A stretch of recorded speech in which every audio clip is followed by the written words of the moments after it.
Check your mics. Okay. I think I'm good.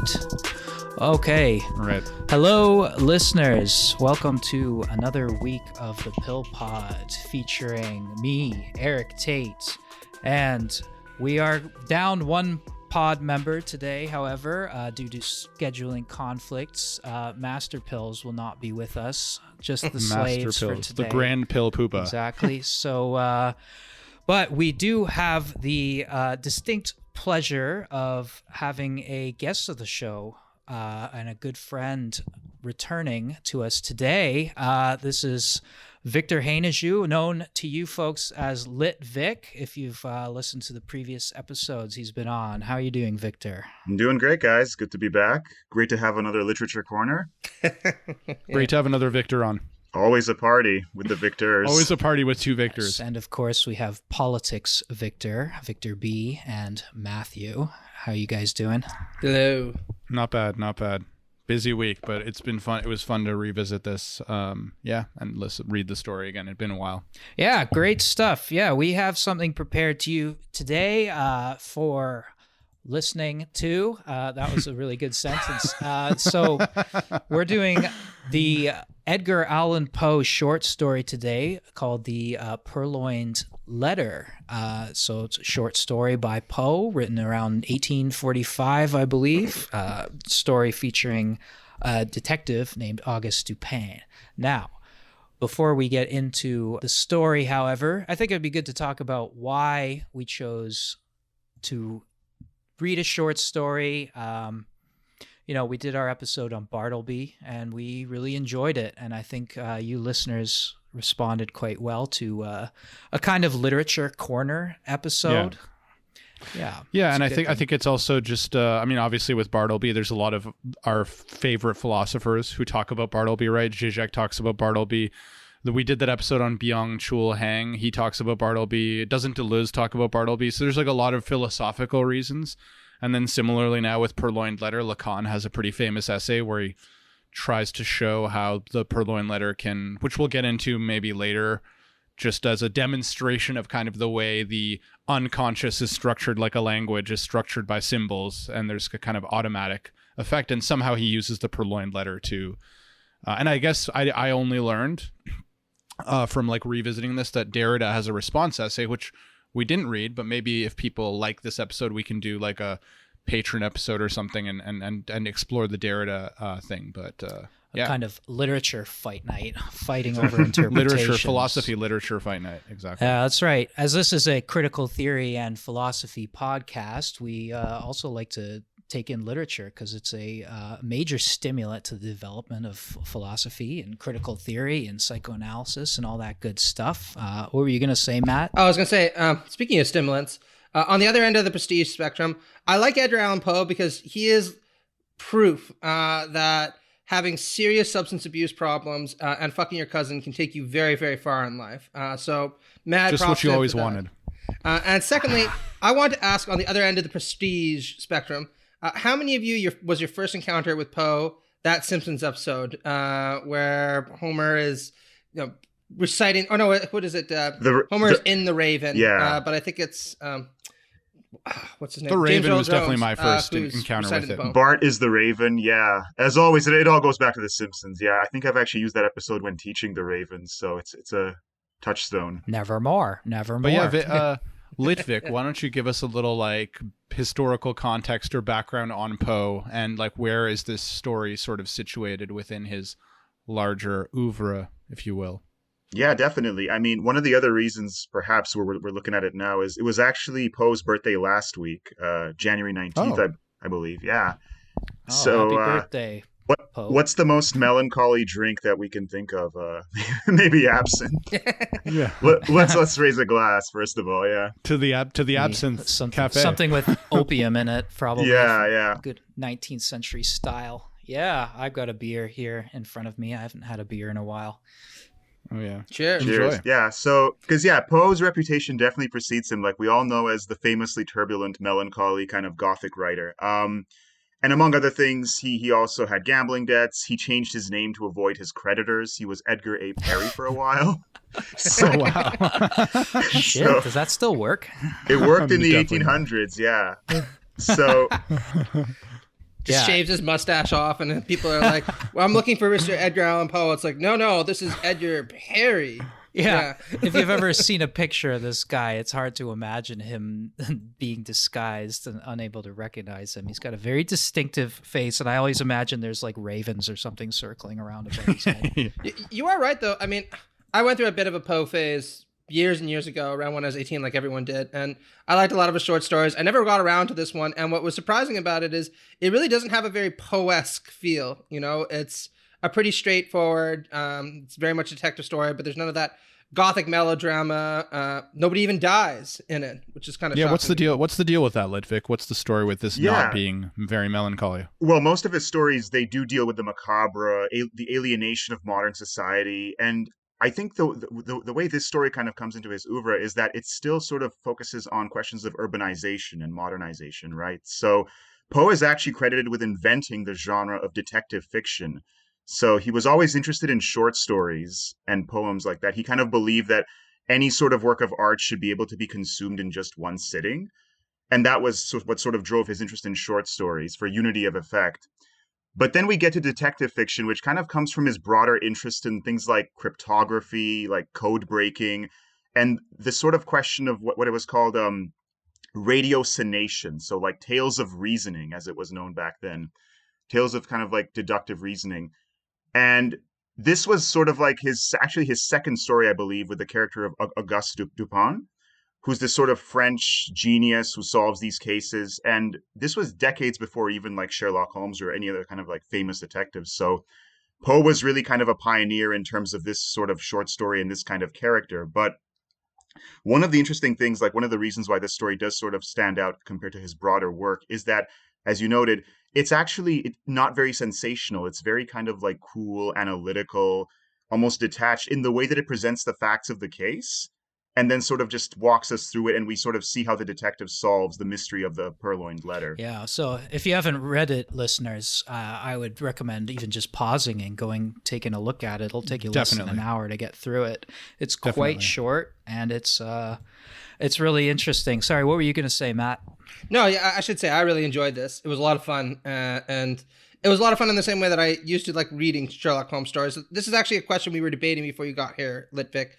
Do you know if Arthur Conan Doyle ever read Edgar Allan Poe? I'm sure there was a kind of cross-pollination influence, because this really did feel like a Sherlock Holmes story to me, except for the kind of big, long metaphysical or epistemological interlude, which we can get to. Because, there's this kind of bumbling Lestrade-like figure who can't solve this case. It seems extremely mysterious. He comes in and he's like, you sort this out for me. And of course, Dupin makes it all look so easy, and he's really cool, and he pulls the letter out and he's like, here you go. And then they're like, how did you do it? And he gives this extremely elaborate explanation to it. And it really did remind me of a lot of Sherlock Holmes and this stories. Watson-like narrator we get too, very similar to the It actual really Watson. lays and out, I mean that in a good way, because I like both of them. So definitely, yeah, it definitely like lays out a lot of the tropes of detective fiction. I think Conan Doyle actually credited Poe's Dupin as an inspiration directly for Sherlock Holmes. Yeah. So there was a recognition of this kind of being the first model for these sorts of stories. Even I think Dostoevsky in Crime and Punishment, he kind of acknowledged that Porfiry Petrovich in that story, the investigator, was modeled on Dupin. So this guy's sort of like the godfather for all detectives in the 19th century. Yeah, I guess I'm dating myself by saying I've probably first encountered Poe on The Simpsons. Fuck you, I was born in the 80s. What are you going to do about it? But another place that really got me seriously interested in Poe was probably reading Nabokov's Lolita, and the central place that one poem in particular, the Annabel Lee poem, takes in that novel as well, really sort of rekindled / made even bigger my interest in Poe. But I think another really interesting sort of side note is that Poe was very popular in France from very early on. I believe Charles Baudelaire translated this story and maybe others into French quite early, which is the reason why I think it leads into why, Lacan was writing about it, why Derrida responded, why it was so important that, these philosophers and analysts would thought that this was material they should be writing about. It's because he was very, very popular. A lot of his stories are set in Paris, but they are also translated into French and read in France. So he's very, very popular there quite early on. And I'm not sure why that happened. I imagine it links back to what Vic was saying about this sort of exploring the sort of macabre and the dark, the interiority and urbanization. Baudelaire was a real sort of, what we call them flaneurs, right? Those guys who love to walk around the city and observe and let their whimsy take them where it will. Yeah, and more broadly as well, sorry, Matt, it's perhaps also Poe was himself deeply influenced by European Romanticism, but in this case especially, he kind of has this idealized French European genius in the character of Auguste Dupin. So in some ways, I think the French were quite pleased with reading a story like this in particular. There is something that's kind of classy or romantic about setting it in Paris, where he talks about these kind of gilded hotels, the fact that there's these extremely wealthy people who want this letter found, that the political balance of nations kind of hangs on the scandal that might be unleashed if the letter's released. So I don't know if you could get that setting it in a town in New England, population, 500, circa, 1835 or whatever, right? There needs to be some kind of gravity to add to the drama of it. But I think it really works, right? There's this almost dashing quality. And actually on the details of the story, I mean, maybe one of us, I don't know, Litvik, I'm looking at you, can give a little plot summary of like what are the main things that happen here before we for sure. start talking about too many specifics. Yeah, so one of the reasons why it is a little bit more glamorous is because the Queen's letter from her lover or some mysterious person has actually been stolen, purloined, by a minister who is also in the government. And so the police are kind of bumbling around trying to figure this out, as they do in detective fiction. And the local constabulary hasn't had much success, even though they've kind of searched the premises of this minister's house. They've searched every square inch of the neighboring houses. There's been this very precise mathematical search of every sort of area around there. And they kind of relate the details of this case to Auguste Dupin and to the narrator. And Dupin and the audience listens to the facts of the case. And then about a week later or so, or a month later, the police shows up again, and Dupin asks them simply, "Do you want me to give you the letter? Because I've already found it." So he solved the case without even trying, basically. Right. That's the very Sherlock Holmes, anticipating Sherlock Holmes, like kind of, impressive. Yeah. I should say, unlike Sherlock, though, he does do this for quite a hefty sum of money. I think it's like $40,000. Give him that detail. Yeah. Yeah. I mean, Sherlock Holmes would sometimes just do it to kind of show, is that, all right, Lestrade, I'll do this for you, but in return, you get to sit there and marvel at my genius for at least 5 minutes as I explain to you how I unleash my deductive powers. Oh, yeah. Dupin seems a little bit, I want to do that, but I also want, a fat paycheck at the end of this. Right. So in terms of the narrative, right, everything's already happened. The events have passed, and they're being sort of recounted by this unnamed narrator and friend of Dupin's. He's also in the story. And then even the dialogue he's reporting happens, after the theft of the letter, right? It's been something like 18 months, and this guy's been basically blackmailing the Queen of France with his possession of this letter to get, he has power over her with this. That's the problem, right? And it has to be dealt with sensitively, because the contents of this letter would damage the honor and legitimacy of the Queen. Which we don't know, by the way. We never find out the contents of the letter. But Litvik, what happens? How did Dupin find the letter? What's his trick? What's his magic? Well, that's a great point as well, Eric, because it is like, again, almost like this abstract narrative where everything is being like described. We don't actually see things directly. There's not a lot of action to begin with anyway, but we do have this intellectual distance from the events, as you noted, which is very important. And we also don't know what the letter's contents actually contain, except that it is a sensitive piece of information that the Queen desperately wants to have returned to her. Yeah. So then Dupin basically reveals to the narrator, who's kind of like an audience surrogate at this point, that he sort of went through the thought process of the criminal's own mindset. He kind of tried to identify with this minister who had stolen the letter and thought about how he would have tried to outwit the police. And what he ultimately figures out quite easily for him, because he's this brilliant sleuth, is that the police's approach was completely misguided. Like, they basically made a category mistake by even trying to look for the letter in hidden places. because he knows that this minister who stole the letter was both a mathematician, but he was also a poet, as he notes. So he had this sort of balance in terms of thinking more creatively outside the box than what the police might have been expecting him to do. So, long story short, what's the best place to hide a letter? It's on the mantelpiece, right? So it's that classic cliche: if you don't want someone to find something, hide it in plain sight. So hidden in plain sight. Dupin reveals how he visited this minister's house. He got him to look outside at one point on the street with some distraction, and he noticed that the letter was on the mantelpiece. Basically, it was hiding there in plain sight the whole time. And he comes back the next day. He swaps the letter with a forgery, and so he's accomplished this brilliant feat of both reclaiming the letter and not even telling the minister that the letter is missing, because the minister still thinks that the letter's there. It's been swapped.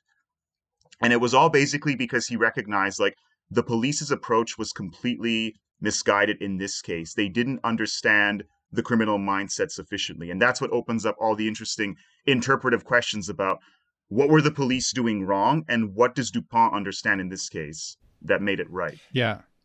There's one point that I think we should emphasize just at the conclusion, because it turns out that Dupin and the minister were enemies. Yes. They had a run-in before, and there was almost kind of a Moriarty feel to it, which I appreciated also, because Dupin is he outwitted me once. So now, just to kind of do a little something for myself, in this forged letter, I left a little message for him. And then he refers to two Greek brothers who betrayed one another frequently, and it ends with one of the brothers, Atreus, serving the other's sons up to him as a meal without him knowing. And he's like, if this revenge isn't good enough for the one, it's surely good enough for the other. And I thought that was a nice little touch to end on. About the only thing that I was a little sad about when it came to the plot, and this is just a kind of a pulpy point, is I like these kind of rivalries. You think Moriarty and Sherlock, and I almost kind of want to see the villain play a more active role as some kind of sinister being. There it is, your superhero story mindset coming in. Wanting a little bit 100%. more action. Look at that. Eh? I wanted a little more action. Yeah, that was the only thing. Superhero. I will say that it was offset for me by this really extraordinary dialogue in the middle of it that we can come back to, because I don't want to go there yet. But yeah, I did definitely want something that was a little bit more gotcha. A little spicier. But that is a lot of shade that he throws at the end. Yeah, that quote from Greek myth about how basically, Atreus served up Thyestes' brothers to him at a feast or something. There's a hint that the rivalry between these two men ran a little bit deeper than just this case. Yeah, between Dupin and this mysterious minister. Yeah. Yeah, if you've dipped into the Greek lore, you know that the house of Atreus? Yeah, yes, the house of Atreus, not Atreides. I think that's Dune. The house of Atreus is but the Atreides a storied are their children. family. Yeah, the Atreides are their children, so that's right. Yeah, there's some word borrowing there. So we're not talking about Dune here. We're talking about Greek myth. Yeah, the house of Atreus is a storied. I think Thyestes originally did something to here's the French word, détler, Atreus. He did something to him involving was it seducing his wife or his sister? He slept with his wife, and then Atreus murders his sons. Yeah, and Atreus's children were actually Agamemnon and Menelaus. So the story doesn't end there by any stretch. Yeah. So the implication, I guess, being that the minister is Thyestes with his first offense that was pretty bad, but then here's Dupin being Atreus serving him up his the blood of his children or something, which is the sort of ultimate revenge, and that's what he's referring to in this little note he leaves in the fake letter, which he replaced with the real one. And that's actually a key point, but we circle back to the fact that he still thinks he has the Queen's letter when he doesn't really. I would like to say, though, that I do think this is a nice kind of little mirroring of their rivalry also, because Dupin clearly has a bit of respect for the minister, and like you said, Victor, it's heavily implied that there's... Which one? Litvik? Get it right, okay? Jesus. I'll try my best to be precise. It's kind of heavily implied that there's a rivalry that goes a bit deeper than just this issue. But Dupin also comes across as somebody who does have the mind, not just of a mathematician, but a poet. And the kind of proof of that is, of course, he leaves this little poetic rejoinder to his rival at the end. It's not enough just to kind of figure out the puzzle that was left for him. There also has to be an element of art to it. So I appreciated that. I thought it did a nice job of kind of mirroring the two personalities of our protagonist and antagonist in a really economical way. For sure, yeah. If they're not directly meant to be kind of like brothers, there is this sense of them almost being doubles in that way. Yeah, that you kind of have to become, in some ways, you have to share elements of the criminal mind in order to even solve a case like this. Yeah, so that's what Dupin seems to kind of pull off in the end. Yeah, I will say that one of the things I found, like reading the story, is the detectives like don't they describe this like super mathematical process where they used like a like some kind of geometry method where they like measured out the whole apartment and like went like literally like inch by inch, like square by square, or maybe it was triangles. I forget exactly what it was, but they used some method. I guess I just I just don't believe that they wouldn't have found it. Excruciating I was detail. just like, that is just not believable to me. Like if they literally did this triangular method and traced the whole apartment or whatever and didn't find it. This is an anecdote from my life, but my brother was. I'm just being an asshole, I guess. But my brother was looking for his homework once, and because I was his older brother, I actually hid it on the table. And he scoured the whole house for a day, getting really angry, being like, "Where's my homework? I need my homework, and I need to study." And I literally was sitting right in front of it. And he asked me, he was like, "I don't know." Like, and I was like, "I don't know." And then I finally gave it to him. So that can happen. I mean, my brother's a really, really smart guy. It's just. I agree. It can happen, but I guess I'm being nitpicky here. Obviously, I'm just saying that I remember thinking like, okay, so you used this like method and traced every single surface in the apartment, but didn't see it. But that's the point. Actually, it's like it's the absurdity of the method, right? It's so exaggerated. It's so fantastical. They're like opening every book, checking every page. They look in the garden, like between every brick, like the moss and everything. So it's almost like it becomes like Kafkaesque or like something out of like a Borges like short story about labyrinths or libraries. Like the point of it is almost to prove that like they were so off base, like they had the best technology in the world. They had like forensic equipment, whatever. But because they couldn't identify with the criminal, they were never going to find the letter because the tools they were using for the job were not the right tools. Right. So I think isn't it? I mean, I take the point that you can imagine that they're looking and they're obsessed with a hiding space, right? Like they're obsessed with like this idea that it's going to be somewhere really hidden. So, it's true that they're using this method and then they're really just looking at a place for it to be hidden rather than like a surface. So I grant that it's definitely, and we've all obviously, I think also it's just kind of stimulating or kind of like working off of all of our own intuitions and our own experiences, right? Where we've had, if we wear glasses, right, you forget that they're actually like above on top of your head or whatever. Like we've all had that experience where literally the thing that we're looking for is like right there. So it's definitely playing on that like very universal human experience, I suppose. Oh yeah, that's something I'd like to drill down into the narrative while we're still working on the vanilla level here, and we haven't brought in any Lacan. So yeah, that's a great point, is that yes, if they were using such a thorough method to search the apartment, surely they would have gone through the miscellaneous letters and trash and things that like the letter was supposedly hidden on a letter rack above like a fireplace or something, somewhere you'd expect to find letters, and somewhere that you would then ipso facto not expect anyone to be hiding a letter, right? So this hidden in plain sight is a big motif in the story, but it starts right because the first time this theft is described, when the prefect describes the theft for the first time, he says what happens is that the queen has this letter, and she's read it and she's about to sort of hide it away when the king, I guess some guy who's implicitly it's the king who walks in first, and she has no time to do anything but to turn the letter over and just sort of put it on the table as if it's just a normal letter, not something she was going to hide. And then of course the king's not interested in it. They go and talk. And then what happens next is this other guy walks in, the minister, who's only really named D. Minister D walks in, and immediately I guess he sees that the queen is anxious about this letter and that the king hasn't spotted it.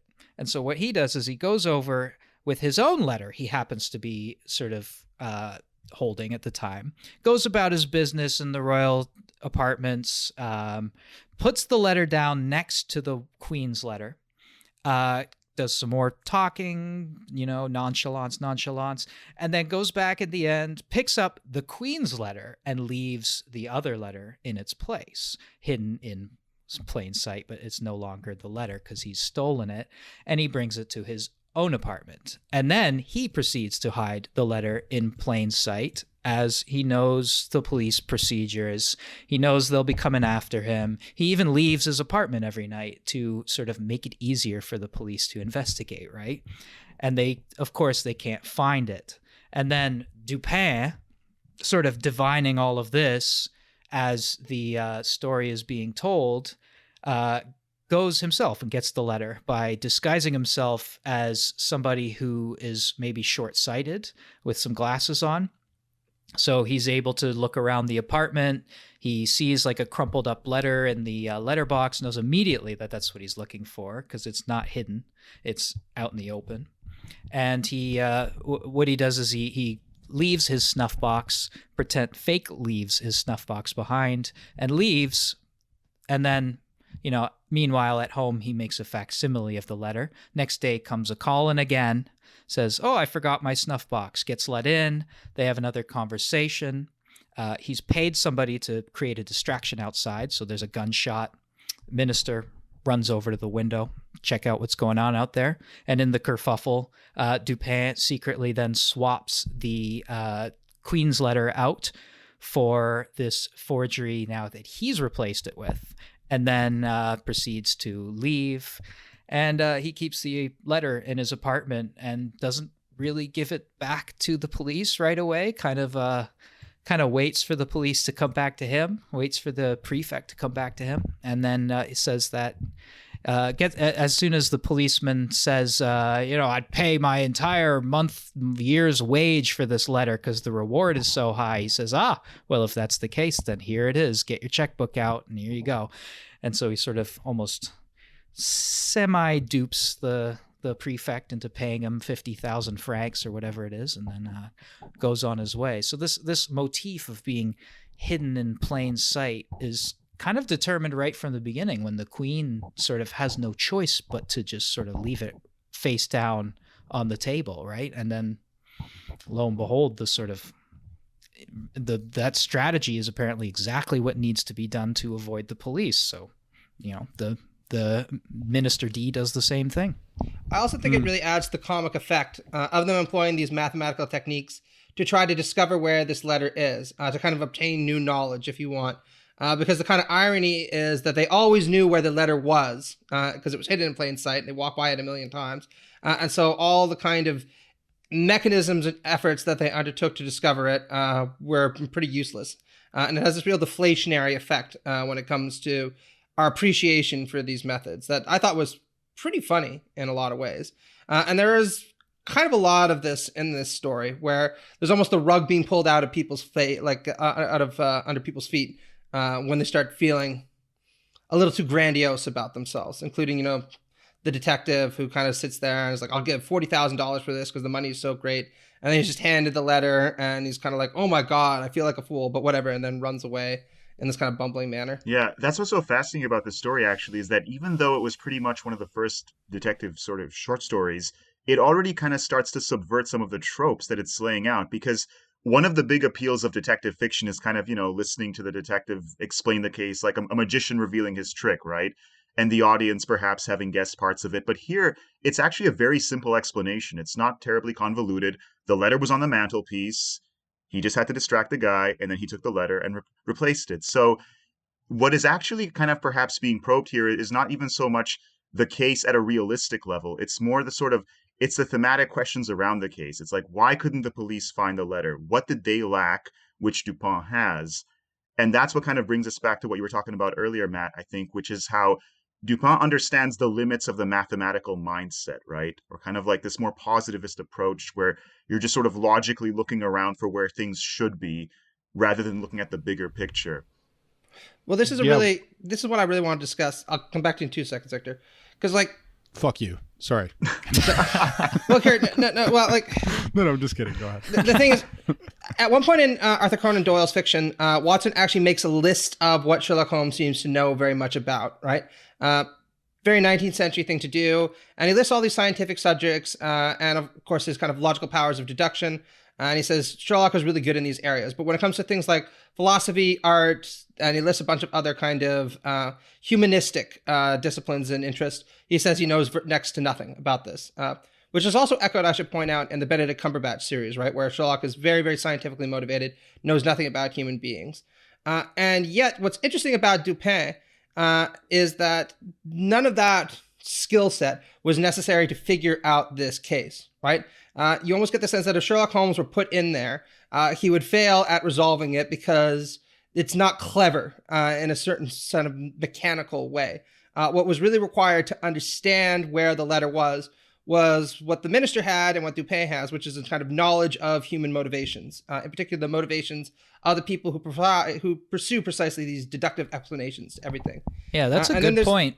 Yeah, and the thing is, Dupin is also a philosopher. Like, he has a really, that you would never see from Sherlock, right? Like, he has this really long epistemological discussion at the centerpiece of the text that I can never imagine Sherlock Holmes saying, and he almost kind of castigates people for approaching things in this way. It's really quite interesting to me.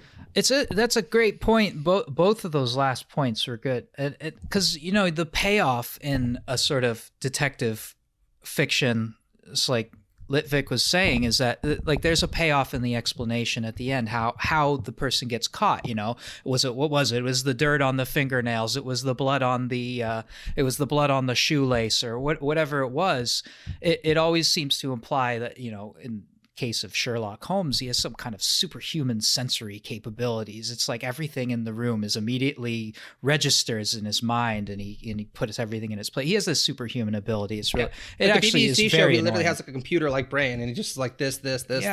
Yeah, he's almost like a fleshy Data who walks into every room and can just immediately analyze everything. Superhuman.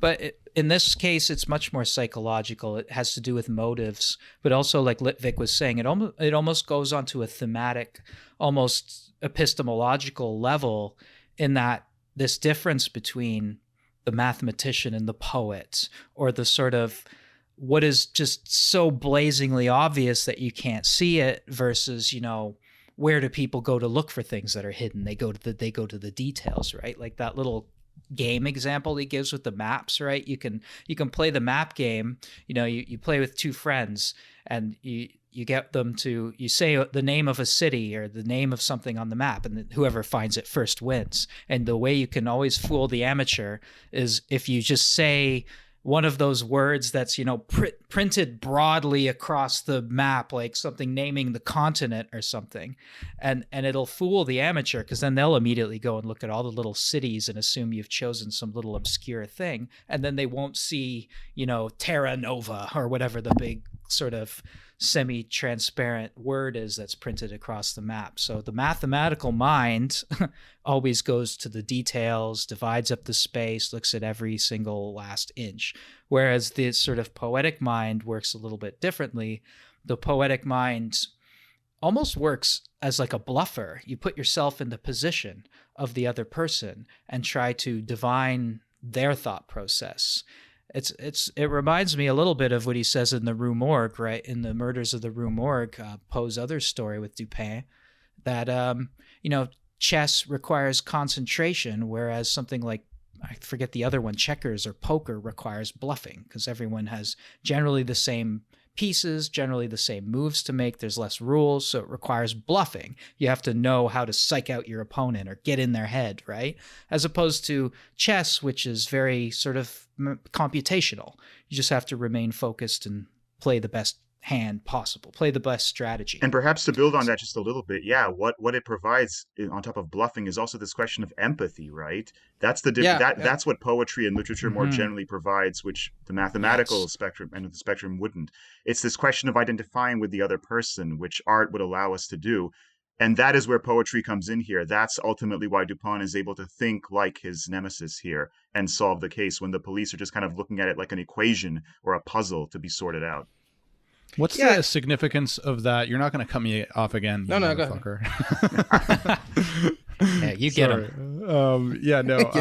I was just going to say, like, there's also the significance of that odds and evens game, right? Like where he's talking about, in the story, isn't it? Isn't there like an odds and evens game, right? Where he's saying like, you know, he goes through this whole rumination of like, you know, if he picks odds the first time and then I saw that he did, and it's like, if he's really clever, then maybe he would pick it again. And he like goes like, you know, I don't know how many layers deep in. He goes like 4 layers deep. He's like, but if he knows that I know that I think that he's going to pick odds, then the clever thing would be to pick evens or whatever. And it's like this whole thing that, I don't know, it was interesting. And I think Lacan ends up eventually running with that somehow. Yeah, you can definitely tell that Poe was a gambler as well, just from the way he talks about that. Like he's clearly like thinking like 3 steps ahead of his opponent. Yeah, absolutely. Yeah, it's like a game of odds and evens. Yeah, it's like goes back to that, you know, remember playing, I don't know, rock, paper, scissors or something like that back in the day, right? You try to fool your opponent. So the first time you choose rock, they beat you with paper. They're like, so if you have a sort of simplistic opponent, which is always the assumption of the police, right? The mathematical mind is going to use the average. They're going to use the thing that works in the most cases. So if you have your sort of average opponent, you can assume that, you know, if you play, say next time you choose scissors and they choose rock, then that establishes a pattern. They say, well, I'm not going to choose this one again. I'm going to choose the next one.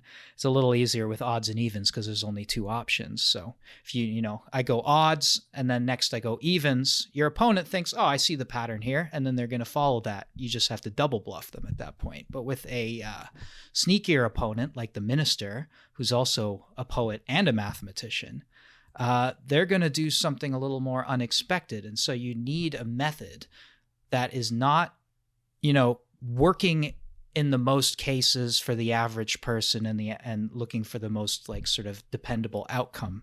You have to choose a method where, I mean, in this case, it's going to be, you know, looking for the obvious, seeing what's right under your nose. But the poet is going to be able to empathize with whoever, you know, is opposing them or whoever they're trying to entertain or whatever. They're going to sympathize or empathize with them and be able to sort of divine their next move and you know, fool that mathematical kind of calculative approach. Yeah, you know what this reminds me of as an antecedent in that respect? It might even be less something like Sherlock Holmes, which I think is the more simplistic kind of genealogy you could draw. It reminds me a little bit more of something like a Thomas Harris novel, you know, Silence of the Lambs or Red Dragon. Because Will Graham, if you've seen the show, it's also really good. You know, Hannibal. His superpower, to use Victor's kind of term, is this kind of capacity for almost radical empathy, even with extremely bad people, in that he can situate himself into their worldview and kind of understand their motivation for doing certain things. And that's what allows him to solve a lot of these crimes.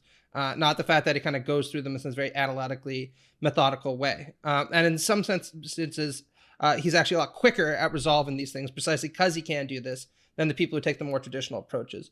And I think there's one other thing that we should note, which is that it was actually necessary for the minister to do this in these circumstances because he was aware that the queen has at her behest just vast numbers of detectives who are going to be applying this method. So no matter how cleverly he tried to hide it in this traditional sense, one way or another, they were going to find it. They would tear the house down brick by brick. So it was precisely by thinking outside of the box that he was able to get away with this for such a long time. So there was kind of a materialist dimension to this also. But I'm not sure if you think that way, Vic, because like it seems to be almost like this is a kind of psychological thriller as much as being a detective story in that sense, right? You really have to kind of get in these people's headspace to get... All good detective stories are going to be somewhat psychological, no? Sure, but I mean, again, Sherlock Holmes... Deal with motivations, dealing with the most common denominator types of behaviors. It's just worth briefly noting as well that at this particular stage in like the 1840s, even the notion of this kind of crime was somewhat novel because modern crime didn't really exist before modern cities, right? And urbanization had just kind of picked up from like, you know, the late 1700s on this scale of like the really big modern cities, like even like a Paris or like a New York or Philadelphia in the States. So that's why there was this fascination with the criminal mind, is because like these were really the first generations when you even had this kind of like, you know, the need for detectives, the need for this kind of, you know, investigation. Right. The term detective hadn't even been coined yet when Poe wrote this story. So a lot of this, which seems actually quite modern to us, was really like fresh and novel to the audience that Poe was writing to. That's interesting. But I want to ask, what's the difference then between this poetic and mathematical intelligence? Because he really criticizes, like fucking is just scathing towards this mathematical intelligence, not because it's bad, but because it's limited. And he says that a lot of the people who employ it have such confidence in their abilities that they extend this kind of method to absolutely everything, even where inappropriate, which kind of reminded me of the Steven Pinkers of the world. Interesting. Yes, yes. There's an IDW connection for our listeners if you like the politics stuff. But then he never really says, like, this is what the kind of poetic mindset or poetic approach entails. He just gives examples of it. And maybe that in itself is telling, because it's not a method that you can apply in the same kind of rigorous way that you would logical kind of deductions or even kind of empirical inferences. You kind of have a kind of visceral sense for these things. Yeah. I don't know if that makes that's accurate. I was almost reminded of, the friendly rivalry between analytical and continental traditions, where you can maybe see why Lacan liked this story, where, the analytical mindset can only go so far. But you have to have, the continental, the more open-minded approach in some cases to actually solve these kinds of cases, to interpret these kinds of texts. So that might be an interesting way to kind of transition to the Lacan seminar as well on the story. Yeah, no, I think we should. I think we should start considering what is Lacan up to, I guess, in this seminar. I don't know if anyone wants to take an initial stab. That's good. I'd just preface it by saying, what does this story mean? What do we do with it?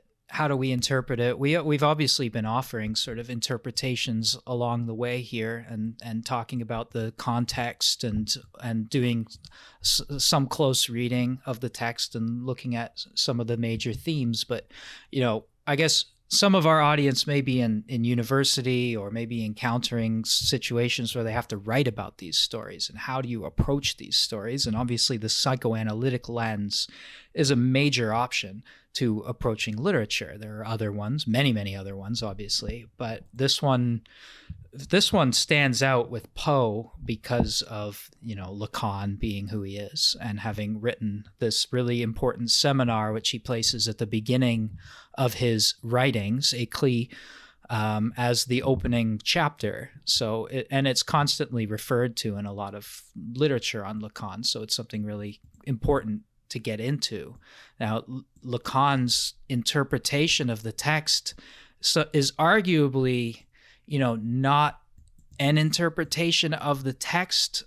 This is something that I want to just open up as a question. Lacan, is he really interpreting this text, or is he, to use a line from the text itself, is he forcing this into a Procrustean bed to which he forcibly adapts his designs? Meaning, is he fitting this text into a preset, set of variables, and then those variables, the what being, the unconscious, the symbolic order, et cetera, are these variables just taking over, and really the text is just illustrating something else? Or is he getting to some, what shall we call it, truth or deeper meaning that the text itself contains? That's just something I want to throw into the air before we get into the Lacan part anyway. But so what is Lacan doing with this text? Why is he interested in it? Anyone? It seems like he wants to. It seems like what he's trying to do is use it to demonstrate essentially like the way the unconscious and desire functions, like a language functions according to symbolic order. And I think he makes some claim that the letter itself is almost like its own subject in the story. I think he uses the fact that the content of the letter is never revealed. And in a way, he kind of says the content of the letter doesn't matter, because it's like the symbolic role that the letter represents, that each character in the story, their position in relation to the symbolic meaning of the letter, like the symbolic, and not in the sense of like the meaning behind it, but just like how it works as a part of a signifying chain, kind of ends up conditioning the desires and the kind of automatic responses of each of the characters, right? It's like either there's a significance to it. So I guess one of the characters, like they think they have it, so their position, like they adopt kind of an automatic like position to it based on kind of its place in the symbolic chain. I don't know if maybe someone can clarify more. And the word automatic there is well chosen, actually, because Lacan is actually engaged in a sort of commentary on the repetition compulsion, which he actually calls here the like automated repetition or something like that. It's kind of that idea where if you suffer a traumatic event, right, in the future, you repeat that event over and over in your mind again, right? You have flashbacks, you have dreams, or it manifests as other kinds of neuroses, right? It's like you're constantly reliving the trauma. And Freud originally is asking questions about this, saying, so what does it say about the pleasure principle, right? If everything we do is driven by the pleasure principle, then clearly reliving events of the past that are very stressful to us is not following the pleasure principle. So maybe we have to find something beyond the pleasure principle, aka the death drive, which is he goes on in that text beyond the pleasure principle about the death instinct, I think it's better called.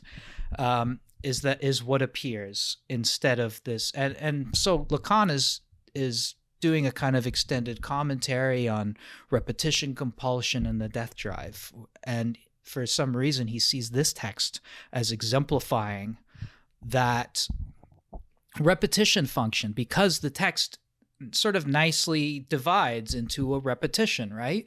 The first scene, you have the queen, king, and the minister steals the thing.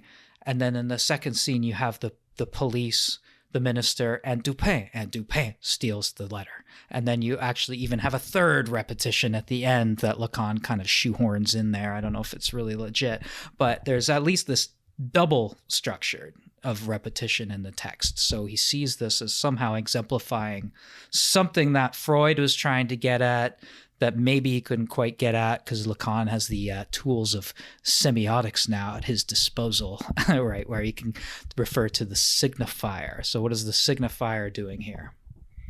The way that I read this from a Lacanian perspective was actually that this is kind of a tragic story in some respect, because what seems to occur is the symbolic order of the big other is disrupted by the withdrawal of this letter, which in and of itself has no content.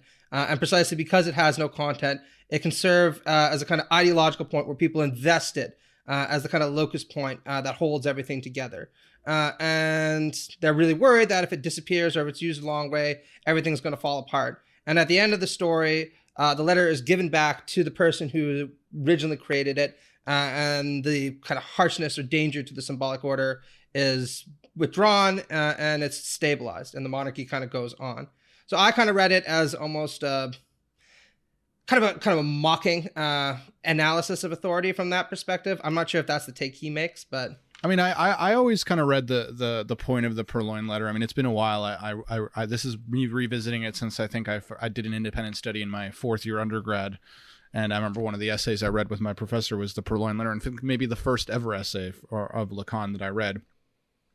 And it's funny, I was like I revisited my notes from when I wrote that, so I found the Word document with like my my thoughts and reflections on my initial fresh engagement with Lacan for the first time, and it was kind of cringe, but also I was like, oh, didn't actually read too bad as maybe I would have expected it to. But I guess one of the takeaways I got was sort of the way the symbolic function, like, it leads to a sort of like determinism. I guess I read like a kind of determinism that like what a signifier represents in the signifying chain just like determines our reaction to it. And I think he uses in the text this whole game of like pluses and minuses as like an example of like, I guess, that evens and odds game. Like, I think he connects those two things. And like the idea, I guess, is like, let's say you have a sequence where it all comes up even, or then it's a mixture, or then it's like odd, and then even. And it's like each of those sequences you can then decide to like symbolize as meaning something.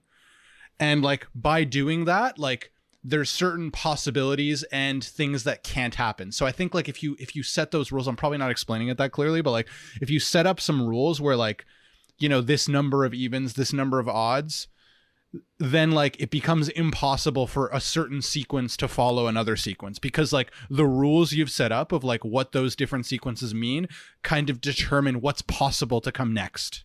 And I think the idea is that like, because the letter represents like it has a significance to it that is, it's just like it kind of is going to lead to a determinism of like the way people are going to react because of what it represents. And not just that, but also like I think even like the role of like the king and queen, like their role, they're signifiers, right? They mean something. And it's like, and that determines their reaction to these other signifiers. And in a way, it's like the chain points to a sort of like predictable pattern of behavior that is just, it doesn't matter what the actual letter is, but rather its relation to other signifiers that matters, right? So it's like the fact that the signifiers relate to each other in a certain way, what they actually mean, kind of like at an analog level, at a substantive level, like doesn't matter. It's just like what they mean in relation to each other that then like determines the series of events. And that's kind of like how he wants to argue our unconscious functions. Yeah, that's what I mean. Zizek wrote an essay about Lacan's take on this, which is why nobody actually knows what the content of this letter is. It's sometimes implied that it was about affair, as Eric said, but we never actually know. Something spicy, anyway. Yeah, something bad enough that people were invested in it.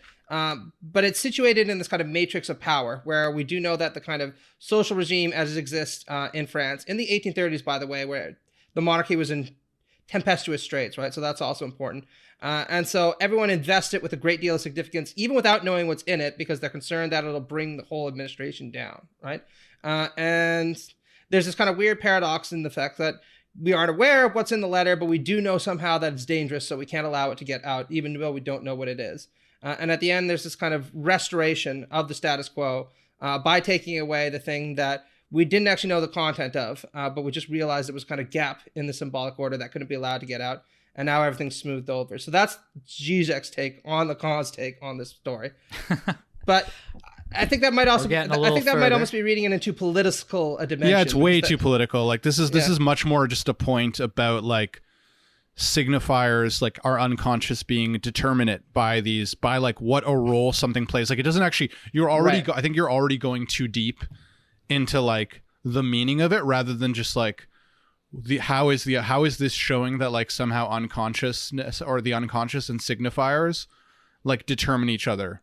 And it's like, you know, whether like that, I think, I don't know. So I think it's a step kind of, it's a more formal perspective than like adding the political content to it or like the desire content to it. That's kind of my understanding. So he's just kind of saying like this story emulates the structure of the unconscious or demonstrates the structure demonstrates of the way signifiers like determine other signifying chains together. I don't know. Anyone else have? Vic, can you take us a little further? No, definitely. Or I don't know if you had a chance to read this. Yeah. I had a look at it, and I think what makes it such a useful story for someone like Lacan is that it puts the focus much more on the observer than on the observed. So the other Lacanian aspect here might be, you know, Dupin as a psychoanalyst and Minister D as his subject, the analysand, right? In that sense, where there's sort of this potential possibility of like the psychoanalyst never really being able to sort of, you know, put away his own perspective or his own biases and projections onto the person he's analyzing or onto the text that he's trying to read, right? And that interesting question more broadly about interpretation and the way in which you can never, again, get to the actual objective truth of the matter. You never actually know what's in the Purloined letter because you're very sort of like observation of the case, your very sort of interference with it changes something about what you're looking at.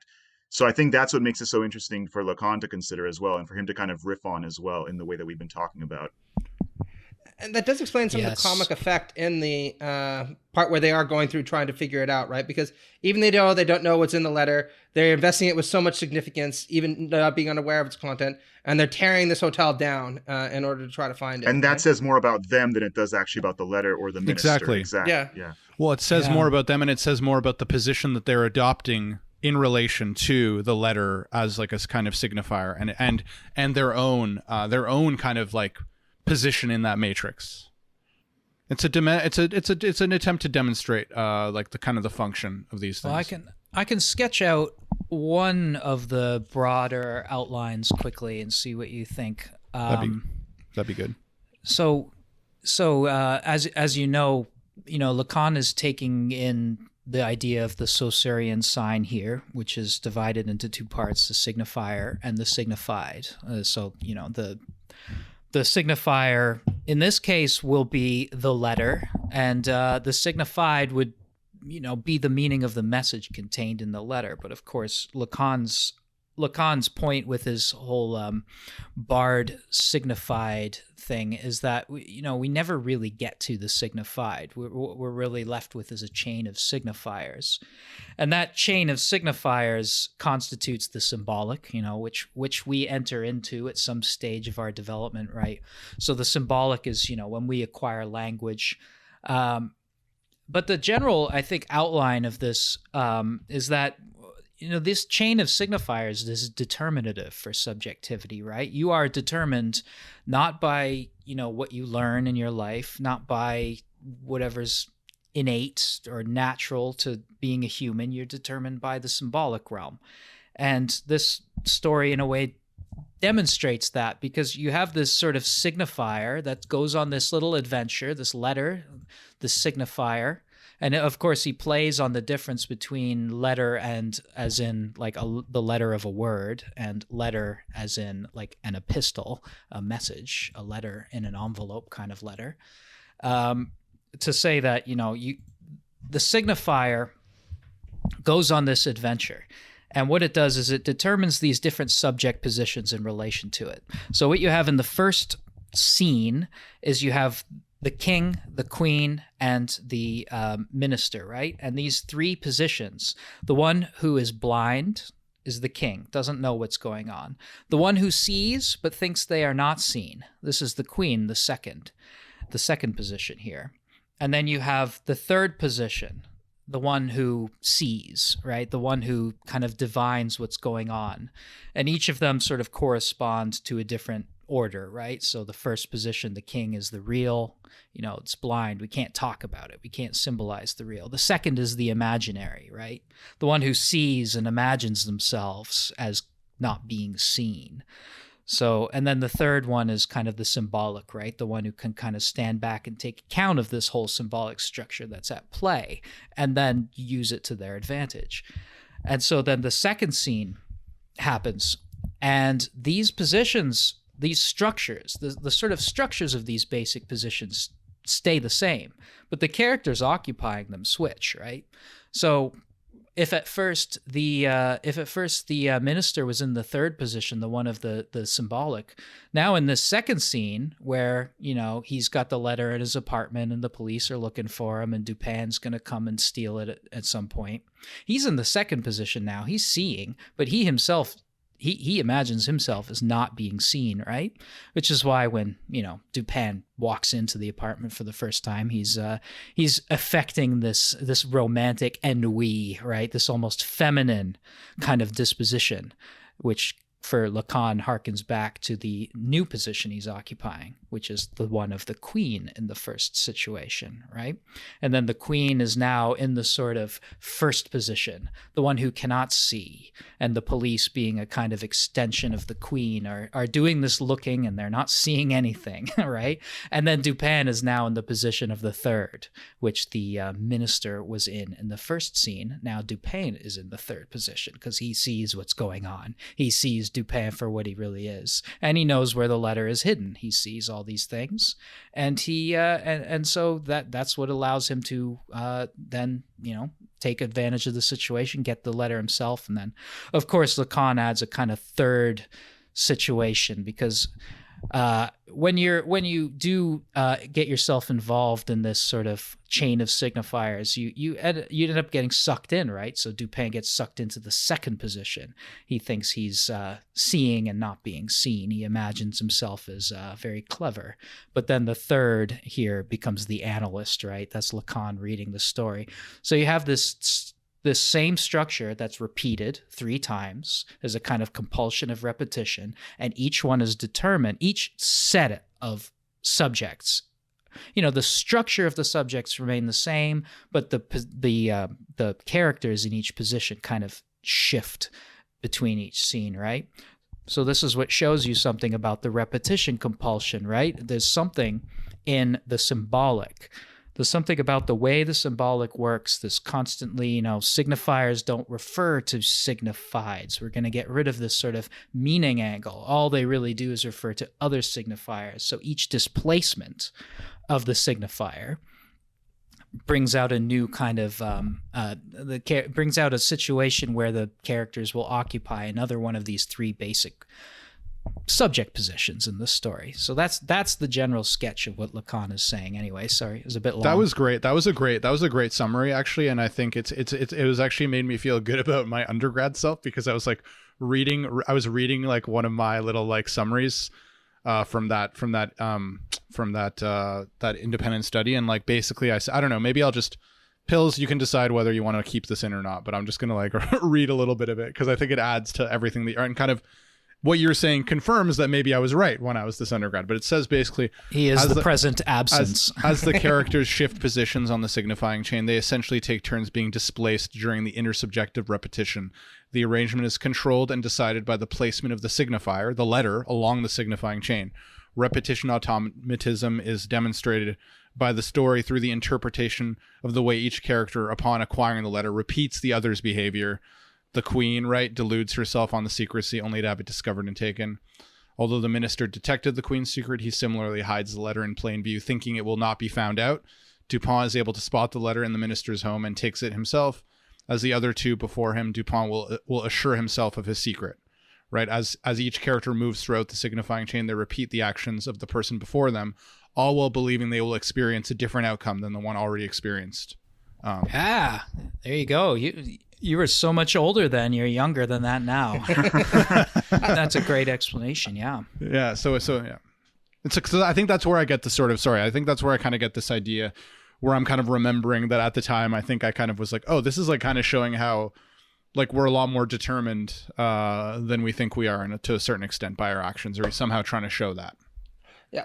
No, I should say, I think that's a really great way of explaining the essay. I am really tempted, based upon the way that you've expressed things, to actually adopt this kind of political reading of the text. Oh, and here the we reason go. is, the reason is because I think Zizek is right about the way that this text should be interpreted. Because if you think about the chain of signification that's going on, and the subject positions occupied, one of the ones that's really important is the relationship of the queen to this letter. Because this letter is invested with so much libidinal energy on the part of all these different subjects because it comes from the queen. But the kind of irony of all of this is that the only reason it's invested with this libidinal energy isn't because of who the queen is, but rather what she represents. She's this kind of sublime, regal figure. And the irony is, if this letter gets out, and it is what we all think it is, it's going to present her as a mere human being and take away this kind of sublimated signification that she occupies, because she's just a person like anyone else. She fucks around on her husband. Whatever the case may be. Right? Whatever the case might be, right? So it seems to me that understanding that is really important, because what we have to see this story as is an effort on the part of everyone to keep this desublimation from occurring, and therefore re-ascribing the symbolic order with its kind of authoritarian significance. Because if we have the queen appearing as just a normal person because this letter gets out, then the whole thing won't be able to operate anymore. That seems plausible to me. Well, I think it's also true that the letter clearly, like, its role in the signifying chain has to be somehow directly related to the fact of how it's connected to the signifier of, like, regalness, I guess, in a way, right? Because, like, it wouldn't really matter if it was just some letter, right? Like even though we don't know what the signified, we know that it's related to the other signifier of royalty, and I think, like, that whole connection, that interconnection is what kind of determines the other reactions on the signifying chain. Exactly. Like, I think the way to express this in Zizekian terms is that the danger of this letter isn't to the queen. The danger of this letter is that it's going to reveal the fact that the queen is just a signifier, that this particular person happens to be associated with at any given time. And it might beg the question of why she's entitled to this kind of auspicion when she's just a normal person like all of us. That's not to kind of demean her, but it does raise that immediate question. Sure. And there is kind of a comic element to this, where you see all these extremely intelligent people racing desperately to try to keep this desublimation from occurring, to let the cat out of the bag, if you want to call it that. It's funny that Lacan tries to pretend that he's, like, in the observer position as the analyst or something like that. That's also, I feel like philosophers just always love to, like, make everything in threes.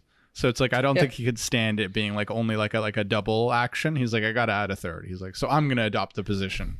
That's Yeah. true. of the one yeah. who knows, right? I mean, that's again the question: is it being forced into this Procrustean bed? sure right? it is. Sure, But- a little bit.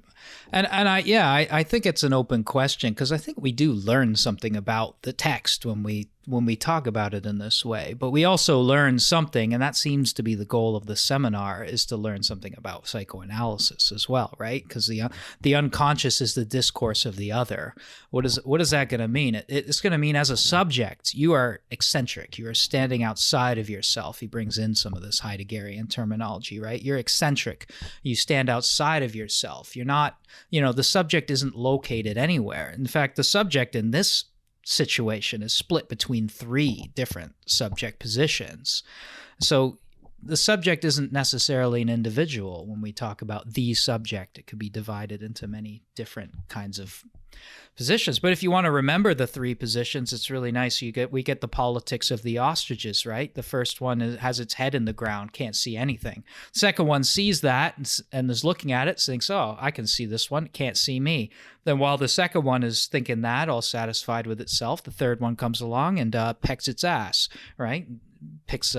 Plucks its rear, as they say in the text here. So there's the 3 positions. I'm going to add I a like fourth that. I like wrinkle that. to this. That kind of builds on what we were talking about because there's one fourth person in this kind of trifecta narrator. that we have to acknowledge.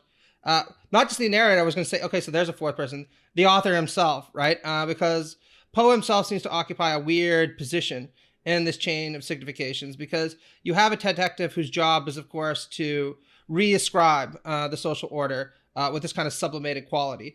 But of course, since we have a storyteller who's depicting this occurring and deflating it in this kind of way, maybe the person who's truly the radical in this whole process isn't Dupin, since he seems to serve almost a conservative function, but the author who's chronicling this process, who's revealing to us how artificial and how libidinally invested a lot of this is. So I don't know, if we want to get out of the rule of 3, to use Eric's terminology, maybe that's what we have to do, break Derrida's rule and actually say the author occupies an important role in this kind of process. I'm curious. That's interesting. I'm curious to see what Litvik says about the narrator, though, because it seems like you had a little thought about that. Just on Poe's role in all of this, it's worth noting as well that he was sort of pragmatic about these kinds of stories. I mean, he actually was more interested in his poetry.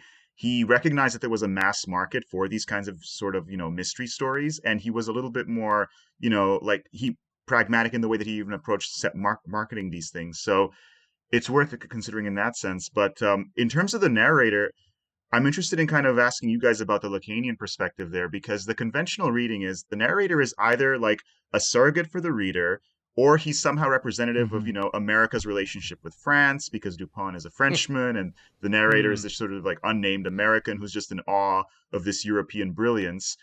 But is there any way in which we could sort of bring him into the Lacanian framework where, like, I think at one point Lacan mentions that perhaps the narrator himself is the actual analyst in all of this, and we're looking at this the wrong way. Yeah. Mm-hmm. And I want to say, just to make the Sherlock parallel, I know that one of us compared him to Watson. I think I might have even done that. Maybe a few of us did. And, he does seem to have this function where Dupin kind of smokes his pipe at the end of it, pours himself a drink and is like, let me chronicle my brilliance to you. Except, Watson is sometimes an engaged character who will actually do things and has opinions and has a life of his own that sometimes chronicle in the short stories. Whereas this narrator really is a kind of empty vessel into which Dupin kind of pours his opinions. And yet the whole point of the story is that there's no such thing as an empty vessel, right? That any observer inevitably kind of affects the outcome of what is being observed. So that's, I think, where the narrator does kind of occupy a more interesting place in this kind of tale than they would in any other more general story where the narrator serves an obvious kind of like literary function. But in this case, where we're invited to think so closely about the role of the observer and the observed, we can't help but kind of wonder if the narrator doesn't have a greater meaning in all of this. Yeah. Yeah, that's an interesting question. I'm not sure. I mean, I could see that the narrator somehow being like the analyst is an interesting idea. But I was also, to bring it back quickly, I was looking again at my notes from the undergrad, and it's funny, God, the professor that I had at that time I loved the way she did seminars. Like, so she had this thing where you would do the reading and then she would make you write basically like three aspects that were of most interest and agreement with you, or three aspects that were of most difficulty or disagreement. And then at the very end, her last question, which was always very hard, is basically like sum up the whole principle of the reading in a couple of sentences, which is I think like a very useful kind of and I'm gonna indulge myself here and read what I wrote for a couple of sentences summing up the entire seminar of the Purloined Letter. I mean, I don't think it's particularly good, but I basically said in Jacques Lacan's seminar on the Purloined Letter, he uses the actions of the characters to demonstrate repetition automatism. Lacan achieves this by 1, showing that as each subject acquires the letter, their place in the signifying chain changes with respect to power over others, I put in brackets. 2, demonstrating how each character will repeat the action of the previous character that held the position in the signifying chain. Ultimately, Lacan wants to suggest that people's behavior and choices are constituted by and through the signifying chain of the symbolic and their effect on the unconscious. I think the question that really opens it up at the end too is really just, Lacan's famous last line is that the signifier always reaches its destination, right? Yeah. And the idea is that, like, is that true, right? Does the signifier always reach its destination, or is it an infinite kind of chain of signification that never stops, even when the analyst gets involved? Is that the last word? And so maybe we shouldn't put Lacan in that third scene as the analyst, but maybe the narrator as the analyst, because that would sort of keep the signifying chain going. We can then imagine the letter moving on and enter either sort of returning to where it's supposed to be and then going on another adventure, or continuing on its sort of secret clandestine journey. I like that. Although I guess the one difference is that because the narrator Dupin knows that the narrator knows, right? So, and that's different than I think the other like relationships, right? Because the whole idea of like the third position, I mean, maybe I'm getting it wrong, but is that they have knowledge that the second position doesn't have, or the second position thinks they have the full knowledge, but then there's a third position that has knowledge that the second position doesn't know. But in this case, the second position knows that the third position has knowledge, right?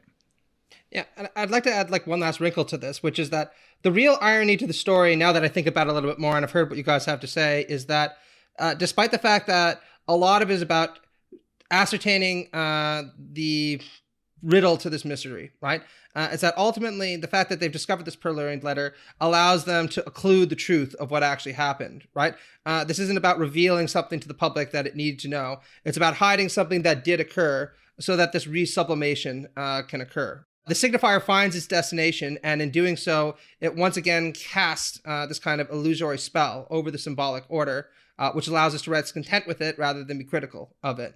Or what I do like about the whole way of thinking about it is emphasizing the way the symbolic chain is all about different signifiers and the way that they work in relation to other signifiers, right? And it's like, forget about the signified, and it's like it doesn't actually matter. Like the only reason the signifier of the letter matters is because of the way it's related on the signifying chain to the signifier of royalty, and like its position in that chain. So it's like, there's no behind that, I guess, in a way. It's like there's nothing behind that other than just these relations of signifiers and what role they play and how like their interactions with each other in the fact it's not about what they are referenced to, but how they relate to each other. And it's like there's nothing behind that is kind of the way I sometimes think about it. It's just how they relate to each other. Yeah, that's all good.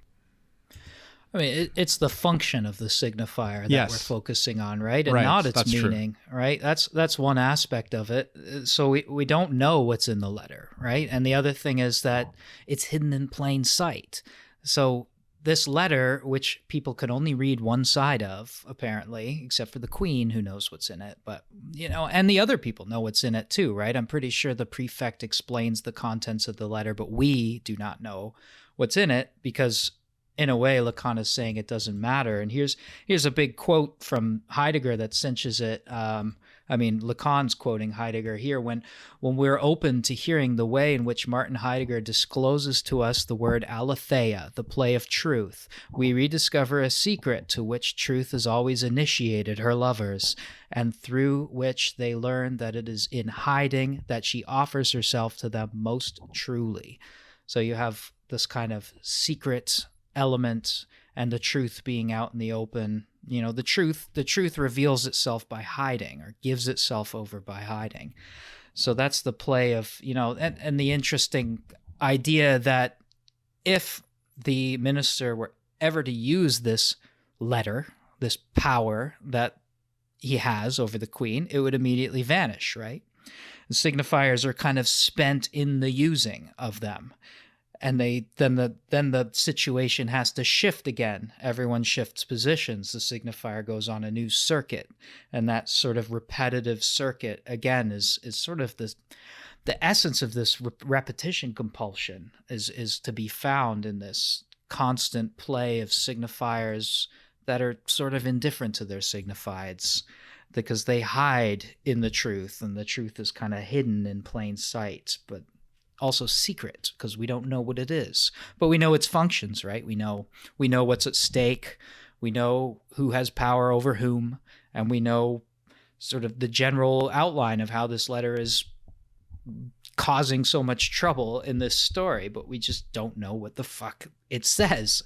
Is it a lover? Is it a some kind of political incoming invasion? We don't know, right? We just know that she's got to hide it, and the father, the law, the king, right, who must pass judgment if order is to be restored, that can't happen because the queen will be compromised. So what do? We keep sort of shoving the signifier along, and that's how the unconscious works in Freud's kind of explanation, right? Condensation and displacement.